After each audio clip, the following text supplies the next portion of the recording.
I don't believe in a fixed method of meditation.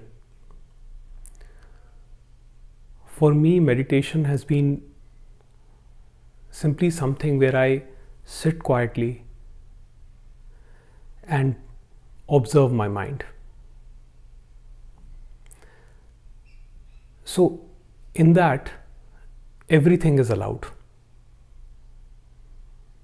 There is no resistance to any feeling, any thought, any emotions, or any sensation. Even if a thought produces an uncomfortable sensation, even that is allowed. And you know what happens when you stop putting any form of resistance?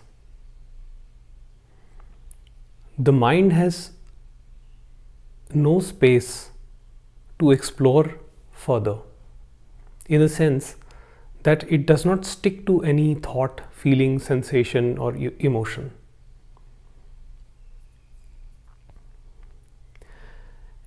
And that itself manifests the silence. During my early days of spiritual practices, I used to follow traditional methods where I would sit and focus on breath or focus on mantra. I would spend long times doing japa as well. But what I noticed was that while you are meditating, everything is good. You're very peaceful. But the moment you're up and you go about your usual work, then all the problems, all the thinking, everything comes back. So you see, there was something wrong somewhere. And at some point, I noticed that there was this underlying subject which was always assumed to be real. That means I am doing the meditation. So this I thought was the basis for everything. And never did I ever question I thought that what exactly is this? And then I came across Ramana Maharshi's method of meditation. Now, it's not a method, so to speak of. It is called self-inquiry, but it is not a method as such, because he did not prescribe it as a practice for self-realization. Yes, self-realization would happen and self-inquiry would precede it, but that does not mean that it was a method for self-realization. So in that, the mind turns completely inwards. And what that means is, this I thought turns on itself.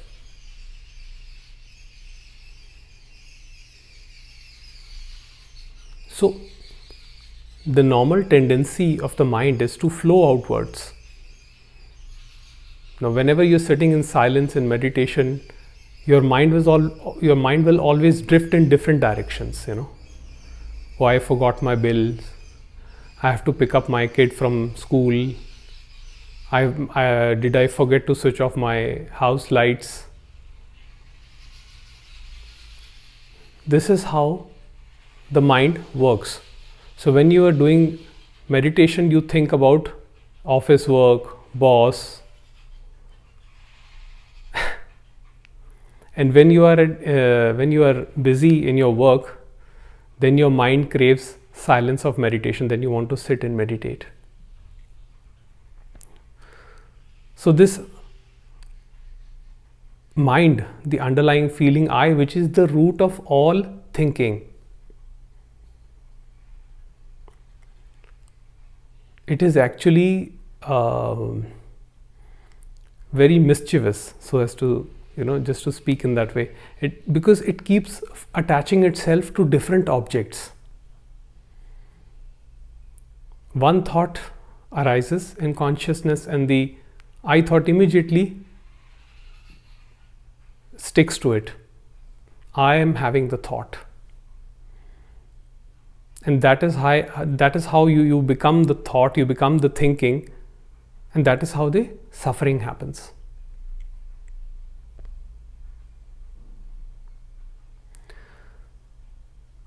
So Ramana Maharshi said that, if you turn your mind backwards, that means if the I thought reverts back on itself and you are simply with yourself, completely with yourself, then something amazing happens. Because the I has no space to move here and there, it merges back into the source.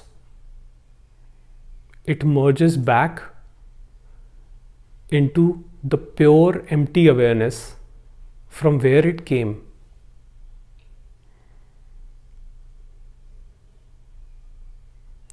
And that is the awareness where this realization happens that one is not the finite mind, that one is not the body. Because there cannot be any mind, any body without awareness. The only way you know that you have a body or you have a mind is because of awareness. When something pains in the body,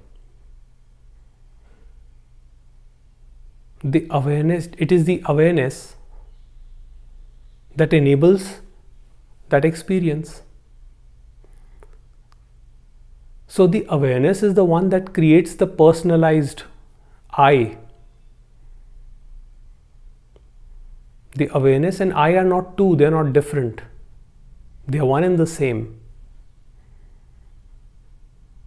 But the I, not knowing its true nature, moves in horizontal direction as thinking. And thinking creates pain. So my meditation method was very simple.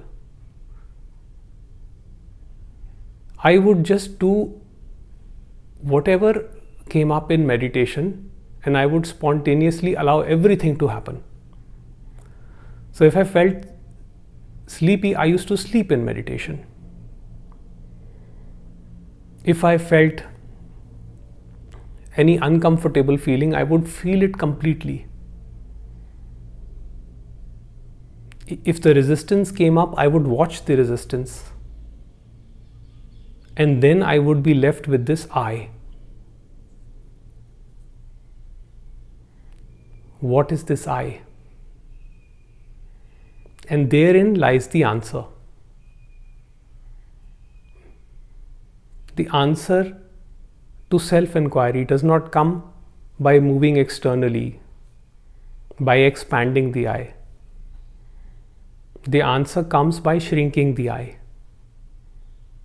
Of course, it is the I which is doing the investigation and coming to an understanding. But that understanding is not just a personal understanding. It is something more deep. It is what Jiddu Krishnamurti called total attention.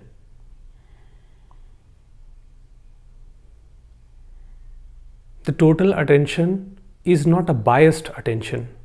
It is not from a perspective. It is direct. It is the choiceless awareness.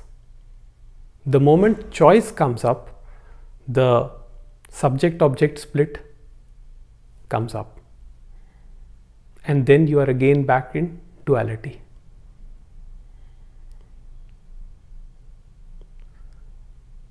So that is why Ramana Maharshi's meditation is actually quite different from other meditations, because in other meditations There is a subject which is focusing on a particular object. I'm not saying that other meditations are bad. All meditation practices have their benefits, and it is not to say that only one meditation method will quiet your mind. The meditation method which suits you the best will help you. But I am just talking about Ramana Maharshi's meditation method, which was not based on the subject object.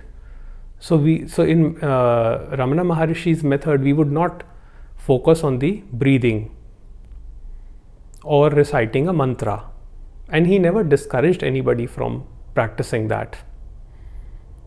But reverting the eye back on itself was the subject coming back to its original form.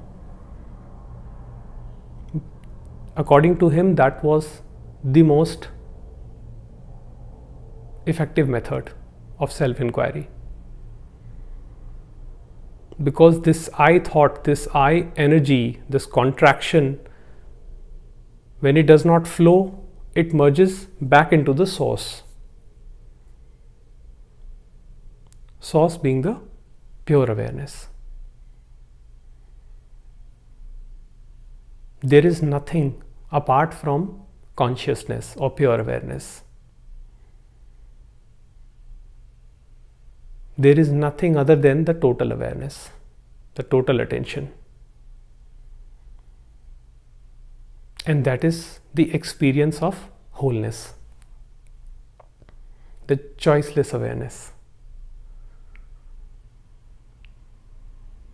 The choice is a movement of the mind, but the awareness is pure, pristine, and free of choice. And it is only possible when one realizes that all doership is futile in bringing about self-realization.